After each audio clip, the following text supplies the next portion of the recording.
Allez, c'est parti. Vamos! So here I am, fulfilling that dream. I just want it for glory and for myself.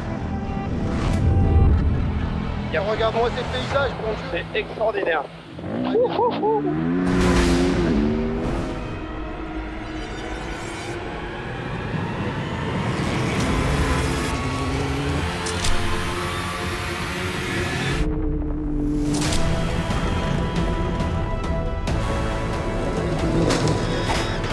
It's the best event in the world.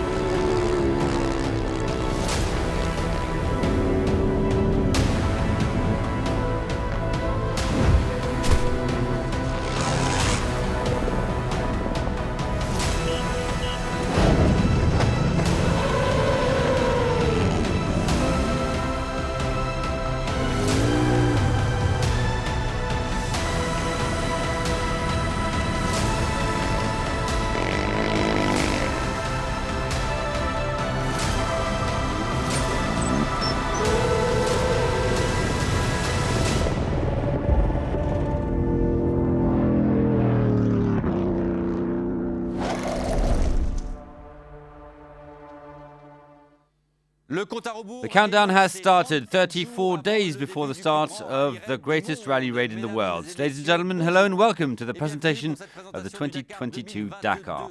All along this presentation, we will discover the course of this 44th edition, its champions, its novelties, and we will welcome the great actors of the Dakar, past and present, prestigious guests who have made us dream and carry on doing so.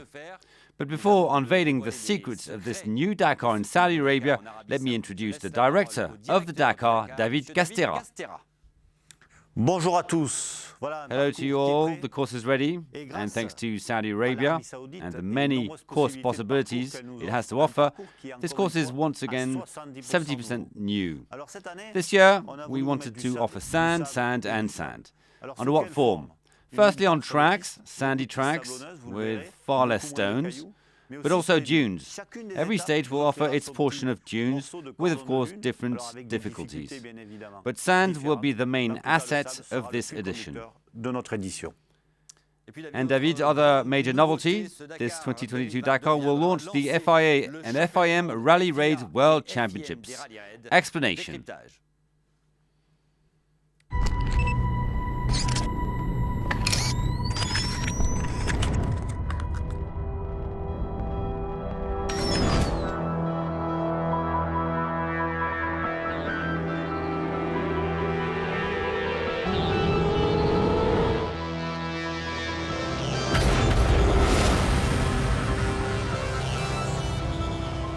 On va avoir un énorme championnat du monde. On va commencer notre championnat du monde Rally Ride 2022 par l'épreuve phare, par le Dakar. Un mariage qui, pour moi, est utile pour le développement des championnats de la FIA. Un calendrier équilibré qui a un avenir mondial. On va imposer des vraies mesures de sécurité et ça va nous permettre d'élever le standard de toutes les épreuves du championnat. Évolution, avec parfois même de la révolution. Il va y avoir de nouvelles réglementations, il va y avoir l'apparition de nouvelles énergies. Pour moi, la compétition automobile est un sport, est un spectacle, mais également un laboratoire.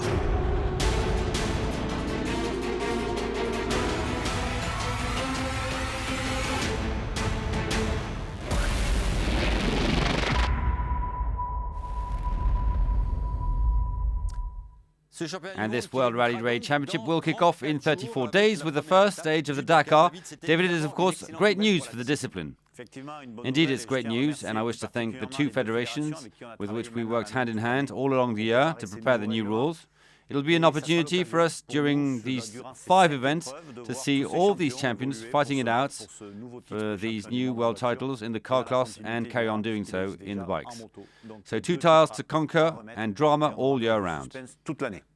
David, the last brushstrokes have painted the great canvas of the Dakar.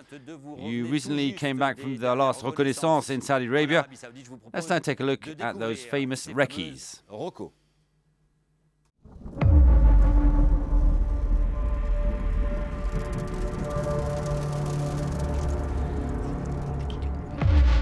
Il m'apaise, il m'apaise.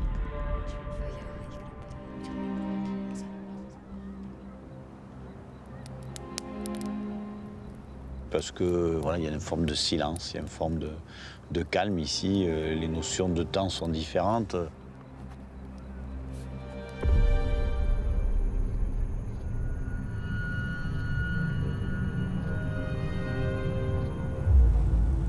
On a retrouvé cette sensation du désert, du vide, de la solitude.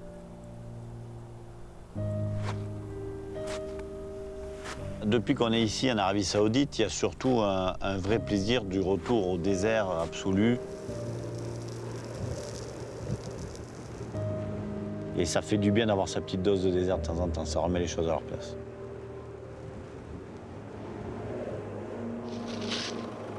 Je suis à la recherche d'un équilibre permanent entre le difficile et l'impossible.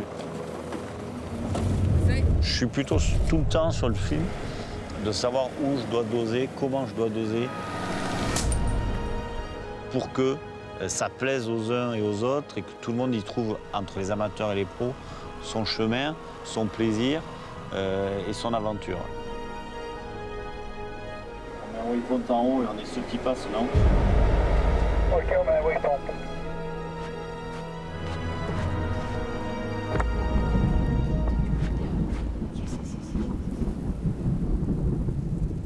C'est vrai qu'au départ, c'est une vraie feuille blanche et on a aussi une idée de ce qu'on veut raconter au travers du Dakar qui va venir, en fonction de ce qui s'est passé sur le précédent, des ressentis qu'on a eus, de tout ce qu'on a pu entendre. C'est ça aussi qui m'aide, qui nous aide à écrire le suivant. Je mets dans ma bulle, j'ai pris tous mes renseignements, je sais vers où je veux aller. Je commence à le gratter, puis je le partage après avec mes équipes. C'est quand même particulier ce qu'on fait, on est dans des endroits incroyables. On vit, voilà, on est tout seul ici au milieu du désert, on vit des aventures aussi. Mais c'est toute la journée dans les galères, les entraides, les petits mots à la radio, etc. Puis ça fait partie aussi de mon job, c'est de pouvoir les sublimer quelque part et de les garder avec moi pour sortir le meilleur d'eux et que ça, à la fin, le Dakar en sorte grandi.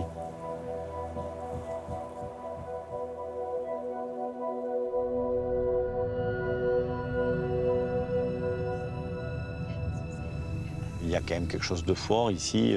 Vous arrivez dans des immensités, vous ne voyez plus personne, plus vous cherchez votre route, vous ne savez pas si vous êtes sur la bonne ou pas. Il y a toujours une espèce d'appréhension de se perdre, pas se perdre, de rester bloqué.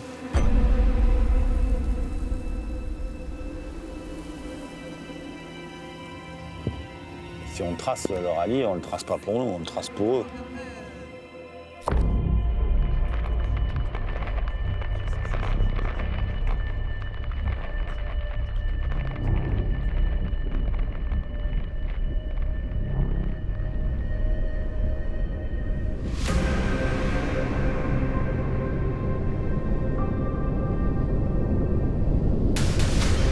Le désert est quand même fascinant, il peut faire peur, mais la peur fait aussi partie de ce qu'on a envie de trouver. Je crois qu'il y en a beaucoup qui la cherchent aussi. C'est une forme de se redonner, de chercher ses limites, de se repousser, de se chercher, et c'est aussi enrichissant pour tous.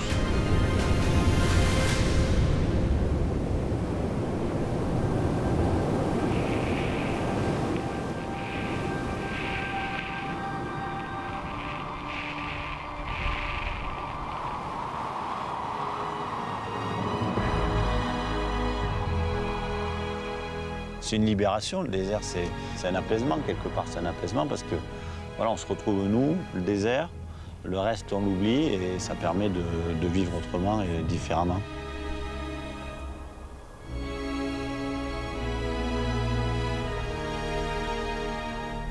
Et quand on revient, le choc est toujours terrible.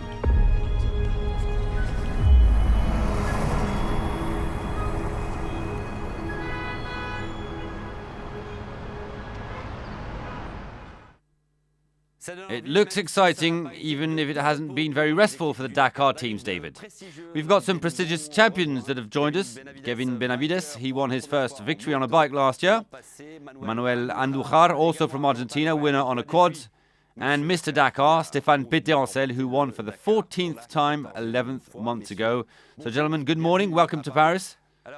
David, I think that we should look at the 2022 chapter of the Dakar.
Well, David, we're going to start with the beginning. The starting point for the Dakar will be in Jeddah. Yes, Jeddah, but this time just for scrutineering by the stadium. And then it will be a transfer to Hail, which is the real starting point of this edition. But on the way to Hail, there will be an important first special. Yes, there will be a short special sector of around 20 kilometers, and this will be important to determine the starting order of the first major stage of this Dakar. Kevin, this start order is very important for the first stage, the first real stage. It is very important for the motorbike category. And so we are opening up the race, and it's going to be the determining point. You have to be in the right position in the prologue to be able to choose the best place to start from. So now we're going to get down to the nitty-gritty. We're going to talk about the first stage, 1B, a loop around Hail. This is our first loop, but we start with serious things, and the first stage with lots of sand. Not necessarily dunes, but with some beautiful landscapes and a bit of slaloming and navigation. And at the end, we have these big sandy hills and huge descents. So you have to be very careful when you get to the top before reaching Hail. So a nice first stage for this first 334-kilometer special. Second stage, Hail to Al Artawiya, a marathon stage. Marathon. Yes, already. Everybody will be surprised, but it's already a marathon stage for this second stage. A marathon stage with a lot of sand and a few dunes. We'll discover the first dune portions, and when you get to the bivouac, there will be no assistance. So you'll need to be careful with your vehicles. And cars and trucks will have to be careful with tires. You can't change wheels. If you want to change wheels, you'll be given a 5-minute penalty. Stéphane, it's already a turning point in the Dakar with the marathon stage as soon as day 2. It comes very quickly. It's always complicated because you can lose a lot of time on marathon stages. You have to take it easy to take on the following stage with a car at 100%.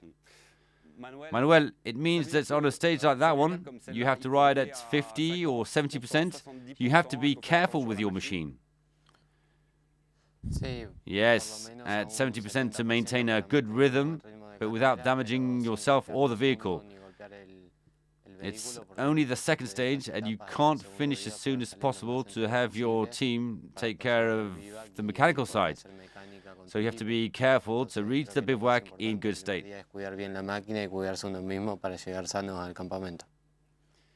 We continue. Third stage, Al Artawiya to Al Kaisuma, second part of the marathon stage. Yes, so we're going to go up to the north.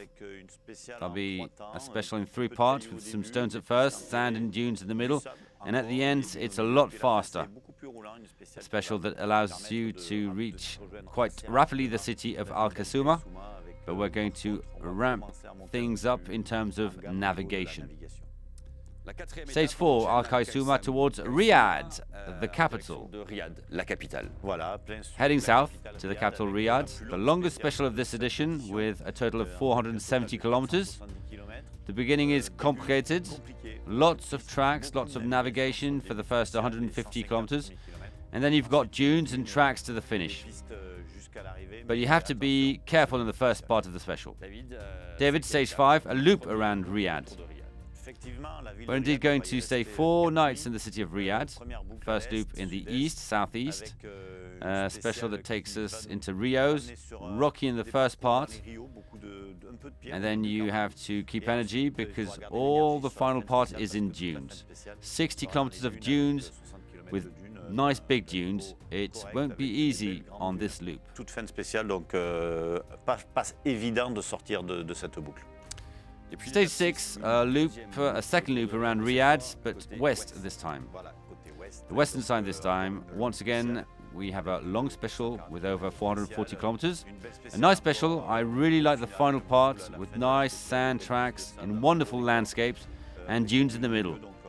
So really a good special before the rest day. Kevin, there's one thing that has changed for you. After winning in 2021, you switched from Honda to KTM.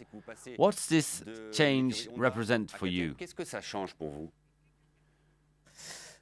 Well, it wasn't an easy decision to make, but I am a rider who likes the challenges. And so I'd like to thank Honda for having given me this possibility throughout these years. But this is a new challenge because I want to get a new victory with another team. And of course, I've always been a fan of KTM since I was a kid and since I started competing in Enduro. And so I think that the changes give new possibilities. I'm very happy, very motivated to work with these colors and do my best as always.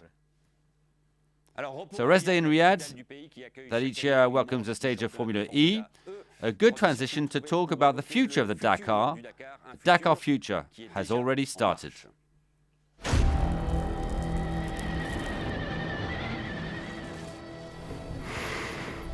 Motorsport, it's always innovation. We are doing a car that we haven't done before.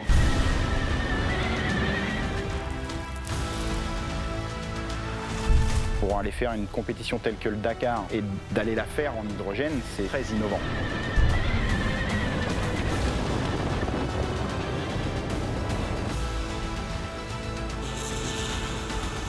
And make a Dakar on a greener way, it's for the future, I think, important and necessary.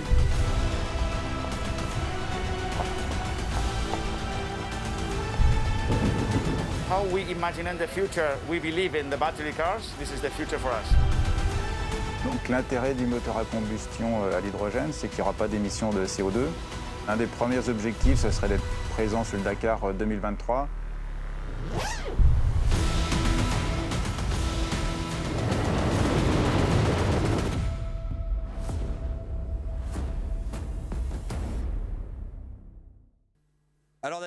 So David, we saw a couple of projects for the next edition and beyond, and things are moving forward. Yes, last year we announced the new roadmap for the cars of the Dakar. It's very ambitious because we're going to be moving towards the zero emission by 2030. So something very ambitious, and we can see that the first projects have arrived. So this is not just theory, but practice is there as well. We've got Audi with an electric car and lots of other projects coming up, hydrogen projects and others. And in a couple of years, there will be a real revolution on the Dakar. We're going to talk with Stéphane Pétercet, who joins Audi. Is this what encouraged you to continue on the Dakar with this hybrid vehicle? Yes, it was a perfect timing. To be so close to seeing this new technology and not being part of it would have been very disappointing. So it was the moment to discover these cars and to see how they evolve, because the Dakar is one of the most complicated races for this new technology. It requires an awful lot of autonomy, and you have to be able to do 800 kilometers in one day without stopping. So it's a real challenge for Audi, and that is really interesting. We're now going to check out the course again. We've got a new guest with us, Cristina Gutierrez, Spanish driver of the Red Bull Off-Road Junior Team, Joan Barreda, Honda rider, and the winner of the last Dakar in the truck class, Dmitry Sotnikov. Cristina, first of all, You've just won the cross-country World Cup in the T3 class. You're the first woman to have won this World Cup. This is, of course, very important. It's a strong period for the women. Yes, it was great in terms of my sporting career since Dakar 2021, where I wasn't expecting to win my first stage. That was a great moment. The following year continued in a great way for me, winning various rallies and finishing by the World Cup title, and that makes me, of course, very happy. Now you need to win the Dakar. Well, that's saying a lot. It's a very long race, so I have to work day by day. There are many people who will be competing, trying to beat us. Most important is that I feel that I can compete in this race, and I hope that there'll be some good news at the end. Dmitry Sotnikov, twice second, and last year you finally won the Dakar. It was, of course, a big emotion for you. Ça a été une forte émotion pour vous? Yes, of course, it was memorable for me, and after 10 years participating in Dakar, it was unbelievable till the finish, to understand that victory is close, and the most emotional moment for me was on the podium in the first place when you hear the hymn of Russia. It's like a dream of my life, and I felt proud of team of Russia. And now you have to confirm in a new KAMAZ truck. Yes, we will try to keep up our position. Our new truck present the new models from the factory, new models of trucks KAMAZ. It's beautiful. You notice the effective design, but it's really fast. And we'll have two trucks in Dakar with these models, my crew and Nikolaev's crew. Joan Barreda, 12 Dakars, another 3 stage victories last year, before sadly retiring. You are on the podium of the riders with the most stage wins. Stéphane Péterancel is 6 wins ahead of you. Is it an objective to try and beat him? Well, the truth is that it's an honor to be part of that list. Of course, I don't have the mountain of Tuareg trophies that Stefan has, but I have the opportunity to do another Dakar, and I will attempt to at least win one. I will give my maximum, but for the moment, I'm satisfied with what I've done. Let's carry on discovering the program, David, with stage 7 between Riyadh and Al Dawadimi. Well, after leaving the capital, we go north, heading to a new bivouac on this edition, Al Dawadimi. A beautiful stage with a lot of dunes on the first part, around 100 kilometers, and then it's a labyrinth of tracks, so a lot of navigation on the second part before finally reaching Al Dawadimi. Not an easy finish. And now to stage 8, Al Dawadimi to Wadi Ad Dawasir, a tough one. We go south to go to Wadi. It's the longest stage of the rally, not the longest special. The special is around 400 kilometers. It's a difficult stage because there's a lot of sand, a lot of dunes. It's a stage where I think that many will finish very late at the Wadi bivouac. Some will finish at night, also because there's a long liaison to finish off, so beware.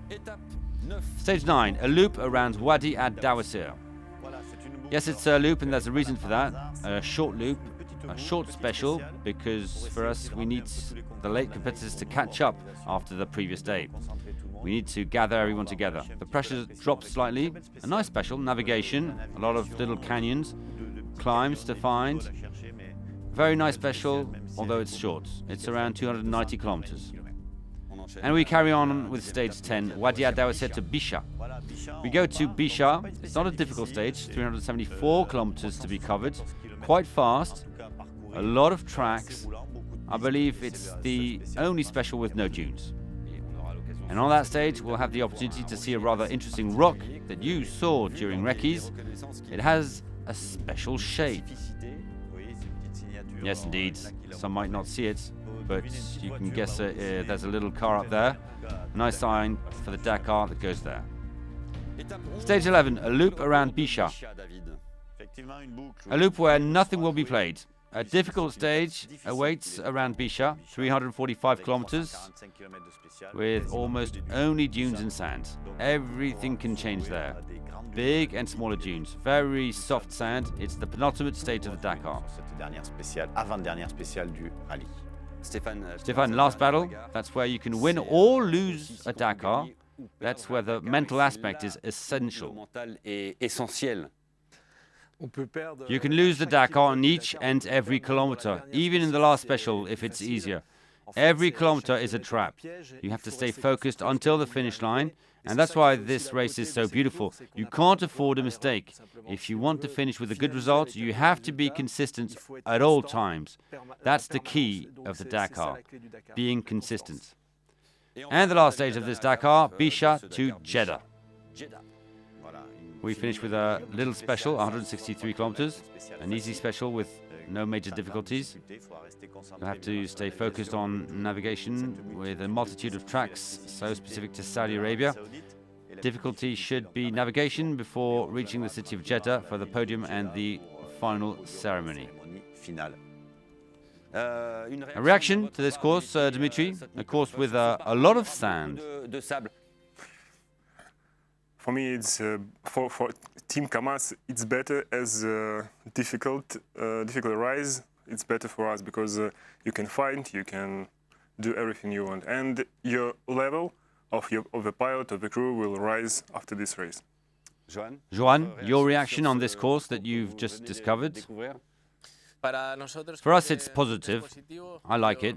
I feel good in sand. When there are rocks and stones, I like it a little bit less. On paper, it seems positive. I hope it'll be a good Dakar. David, a summary of this course? Well, we have 12 stages on this edition, a marathon stage after only 2 days. We managed to change the course by 70%. Dunes, that'll be the main asset of this rally, even if it isn't always difficult. A nice balance of difficulties awaits the competitors for this 44th edition of the Dakar. It's now time to talk about the old baby that keeps on growing for its second edition, the Dakar Classic, of course.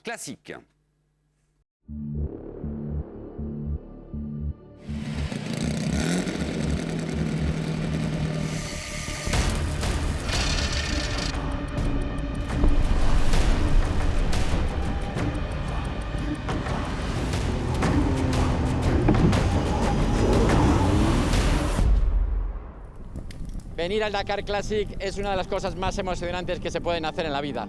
A todos los apasionados que quieran recordar los Dakares africanos, que vengan al Dakar Classic. J'ai connu le Dakar dans les années 80 et c'est rendre hommage à ces années-là, à tous ces pionniers. C'est se rappeler d'où on vient, de nos racines. C'est aussi pour ça qu'on a voulu créer cette catégorie.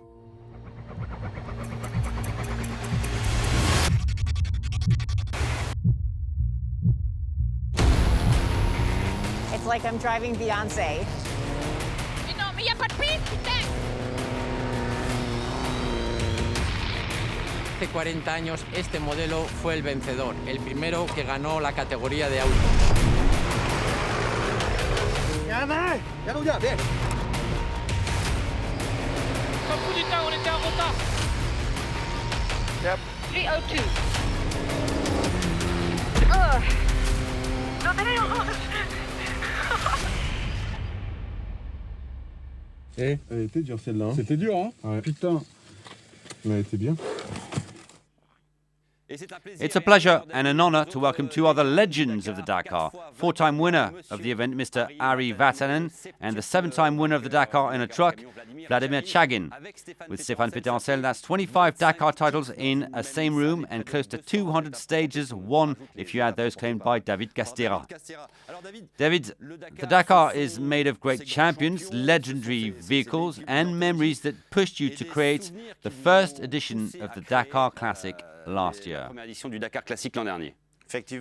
Yes, we wanted to pay a tribute to the history of the Dakar by welcoming all these vehicles that made us dream.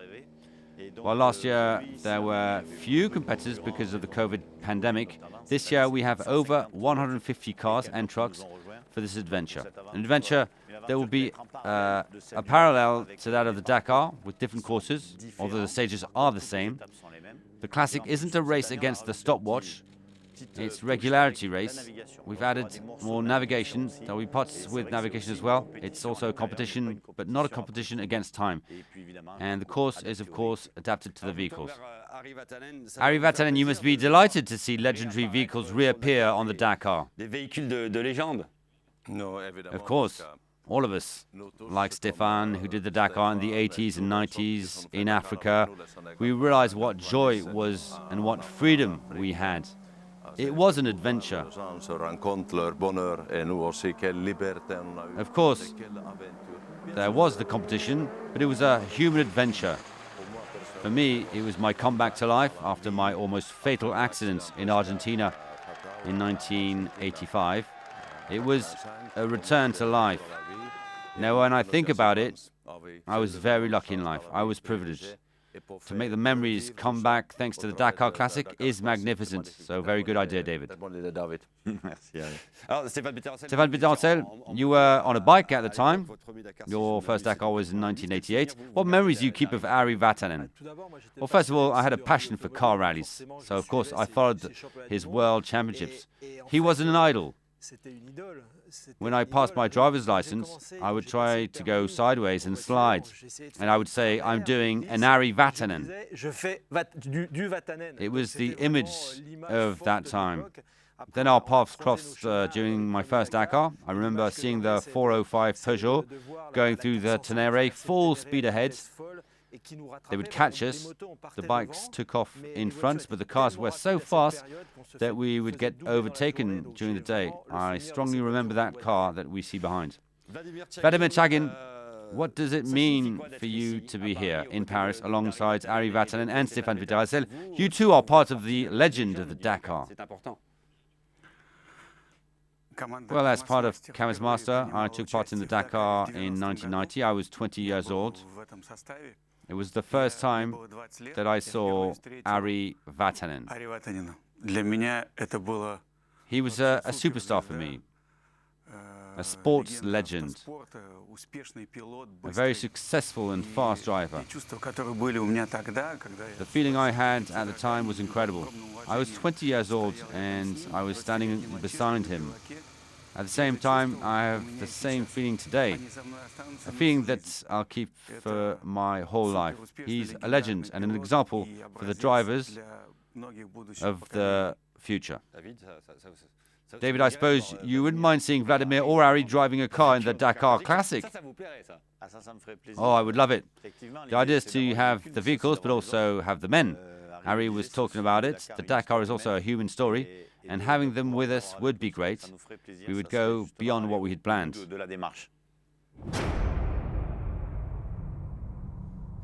After the course, let's focus on the field of competitors. And we now welcome Charles Kuipers, in charge of competitors' relations of the Dakar, but also Laia Sanz, 10-time best woman on a bike and now in a car, and Jonathan Chotard, a young French privateer who will be competing on a bike for the first time. Charles, first of all, there will be a lot of people on the 2022 Dakar. The competitors have answered our call. We'll have close to 580 vehicles in the race at the start of this edition, 150 in the Dakar Classic. There will be over 1,000 drivers and co-pilots, including close to 750 in the regular Dakar and 310 in Classic. Competitors coming from 55 countries. Nationalities most represented are France, Spain and the Netherlands. 131 drivers and co-drivers considered as legends, having competed in over 10 Dakar rallies. With them, there are 206 rookie drivers and co-drivers who will be discovering the Dakar. The event will welcome 25 women, including 3 entirely feminine crews. Before talking about all the bikers, let's take a look at those who will be fighting for victory. La victoire en 2 roues.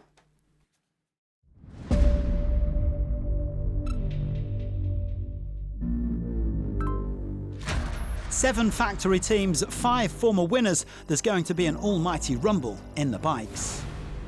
KTM have 3 Dakar winners in their ranks, with defending champion Kevin Benavides joining Toby Price and the world champion Matthias Walkner.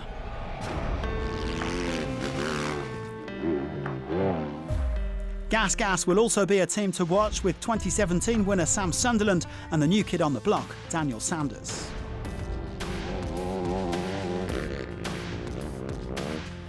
Kevin's brother Luciano Benavides heads up the Husqvarna team alongside Skylar Howes, who is now a fully fledged factory rider. Yamaha have a score to settle with the Dakar after a tough 2021. They have a talented trio in Adrian van Beveren, Ross Branch and Andy Short.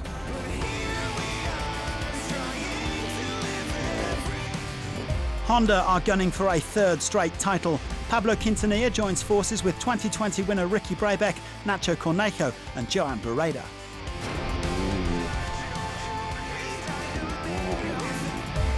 Sherco are putting their faith in Lorenzo Santolino, who was 6th last year, and Rui Gonçalves.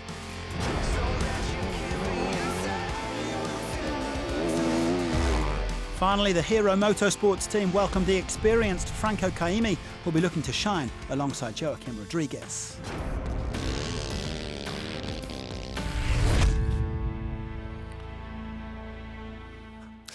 Charles, let's talk about the new riders, the rookies. There's still that will to take part in the greatest rally raid in the world, and there really is a new generation of bikers. Yes, we'll have 170 in bikes and quads. 1/3 are rookies. The new generation is here. They're under 25 and they mostly come from the qualifying events called Road to Dakar that reveals talent. Road to Dakar, qui s'avère être un formidable vivier et révélateur de talent.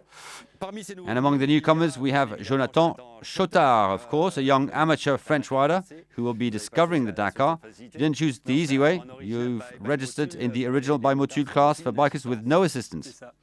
Well, that's it. Being a mechanic, it seems natural. At the beginning, I wanted to do it with an assistance because I thought that for a first it gave me more chances to get to the finish. But finally, it seems obvious to be in original bimotul. I'll be with my friend Benji Melot, so with all his tips and those of Laia for the past 2 days. It should be great. Hard, but great. Charles, a word on the quad race. We'll have a little over 20 quads registered, including title holder Manuel Andújar, 25 years, and who will be already starting his 5th Dakar. He will be challenged by Frenchman Alexandre Giraud and USA's Pablo Copetti, who will try to stop the winning South American run of successes in that class. And we now switch to cars now, and there as well, great names, great brands. 5 former winners in the cars are taking part in this 44th Dakar, representing some of the top teams. New Boys Audi have a dream lineup with Mr. Dakar himself, Stefan Petterhansel, 3-time winner Carlos Sainz, and the up-and-coming Matthias Ekstrom.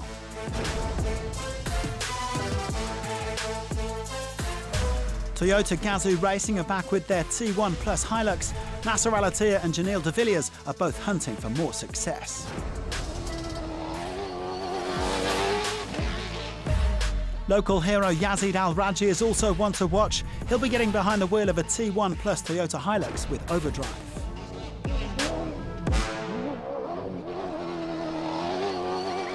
For BRX, last year was about learning, this year is about winning. Sebastian Loeb is determined to finally conquer the Dakar, while Nani Roma and Orly Terranova should be right up there. Kuba Przanski will be driving the mini buggy that has won the last 2 editions as he looks to improve on 4th in 2021. Yassir Sayadan is also back in a mini and he dreams of being the first Saudi to win the Dakar. The Century Racing team are going from strength to strength. Brian Baragwanath is driving one of their 5 cars in the rally. Mathieu Serradori will also be in a Century CR6 buggy and aiming higher than 8th place in 2020. With a podium in 2017 and 5 titles in the bikes, Cyril Desprez shouldn't be underestimated in his Peugeot. 7th last year, 6th in 2018, Sheikh Khalid Al-Qasimi is also among the contenders. Martin Prokop has yet to abandon in 6 participations. coming as high as 6th in 2019. He's driving a Ford nicknamed Shrek in the T1 Plus class.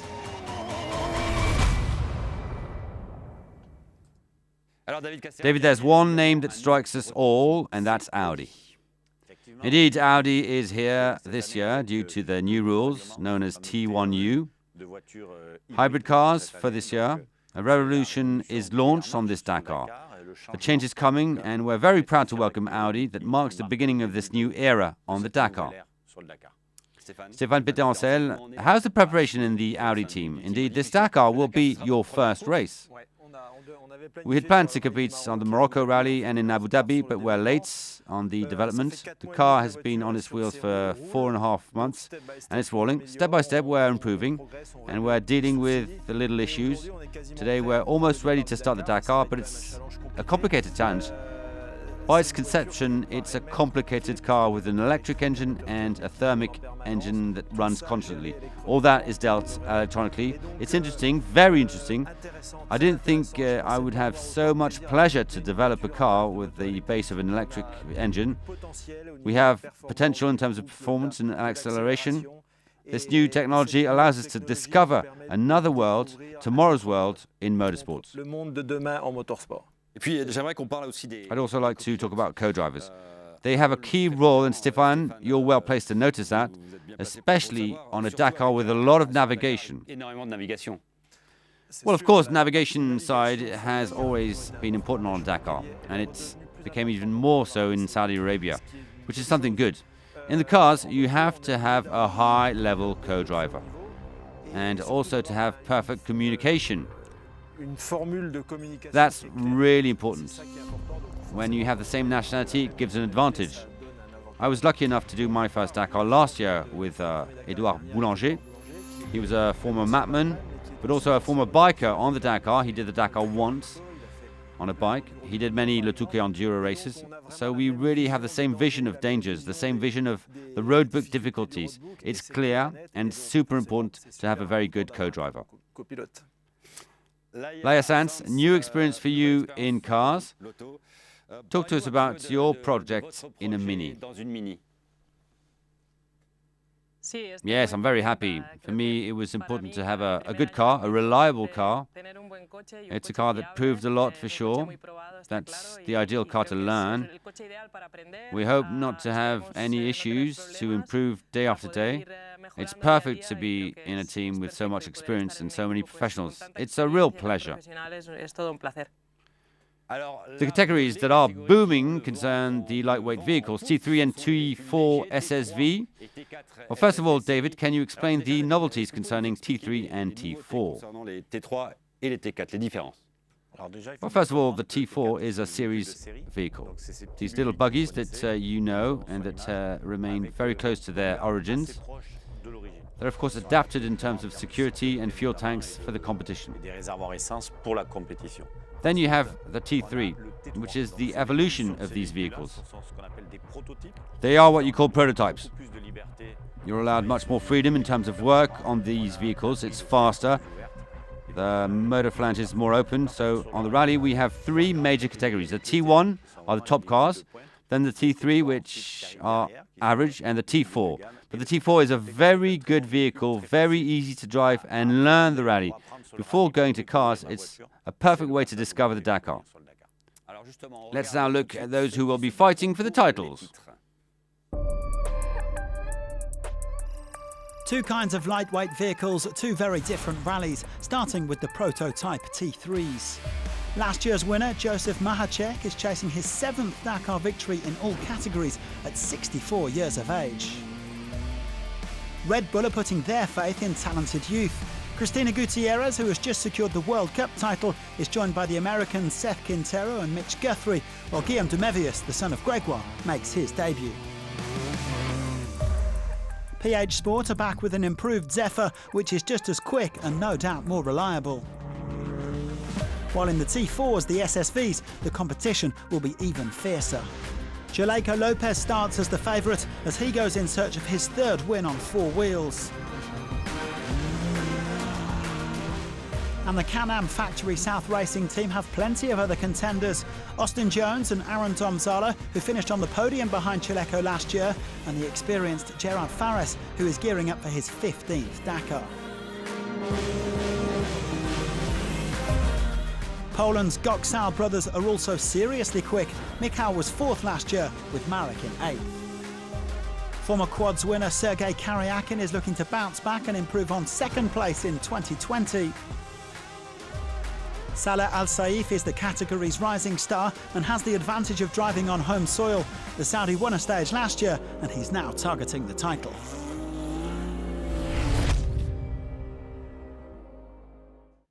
And in the T4 SSV class, we welcome a title contender, USA's Austin Jones from the Can-Am Factory Racing team. Austin recently won in Abu Dhabi. He won the FIA T4 World Cup. That's certainly good for the morale. Yes, definitely. We're feeling very good right now going into Dakar 2022, and I'm very excited. So, yeah, it's very good. Austin, 2nd of the last Dakar in 2021 behind Chaleco Lopez. What are you missing?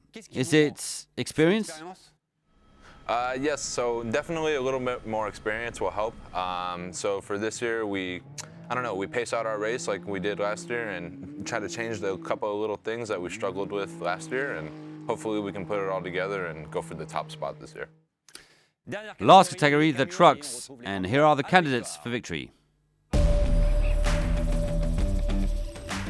A total of 18 wins in the trucks, including the last 5. Who can beat the mighty Kamaz? The Russians are back with 4 trucks as usual and 4 drivers who are all capable of winning.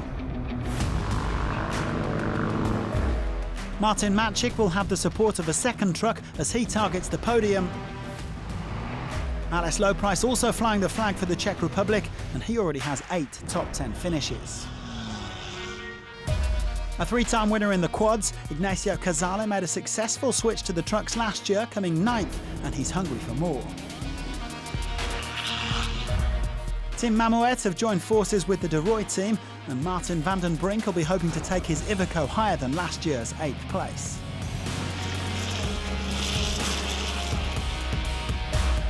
Meanwhile, Hans Stacey makes his Dakar comeback. The 2007 winner will be driving for the team of his cousin, Gerard De Roy.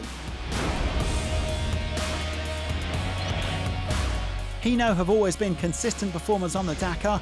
Teruhito Sugawara is back in a hybrid truck and hoping to match his father, the legendary Yoshimasa, who came 2nd on 6 occasions.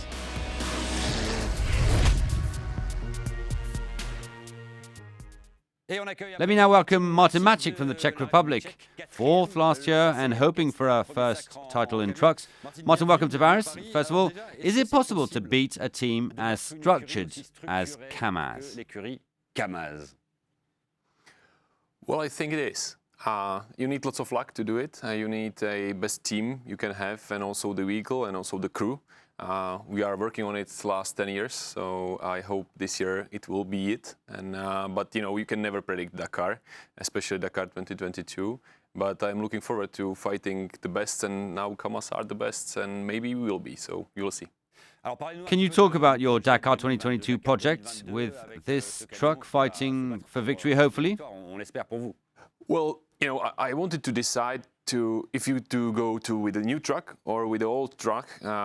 Old truck, it's never old. So we are disassembling and assembling it every year, and I decided to go with the old Charles, which is actually on the pictures, and that one is tested, let's say, for 2 Dakars, and now we would love to do the 3rd Dakar with him, and then we will see how it will go, but it will be still Iveco and still with a bigger team, so hopefully the 2nd truck will help me to achieve the goals.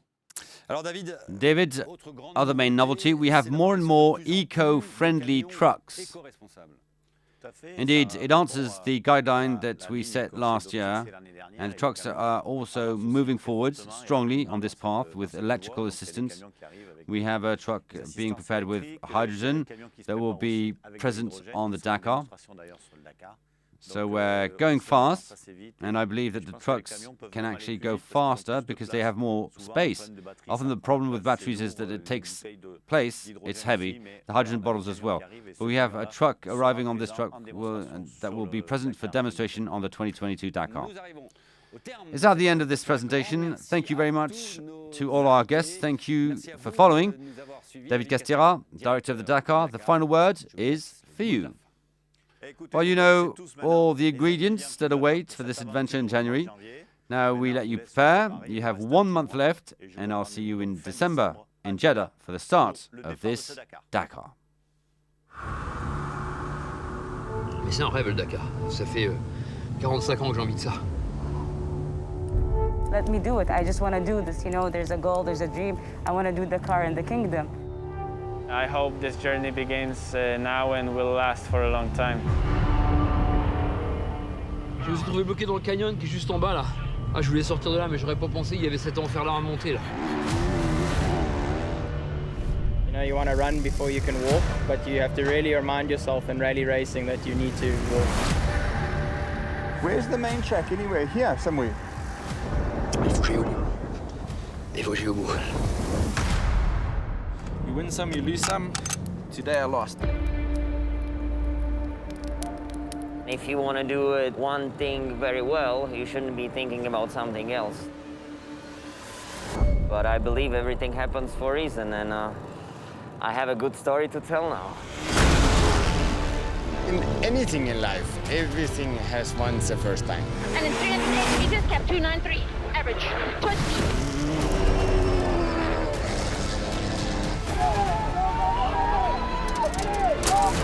Please win.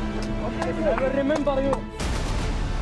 I'm no different to the other 100 guys racing, you know. Everyone wants to finish it. The landscape, the terrain, you know, I've never seen anything like it.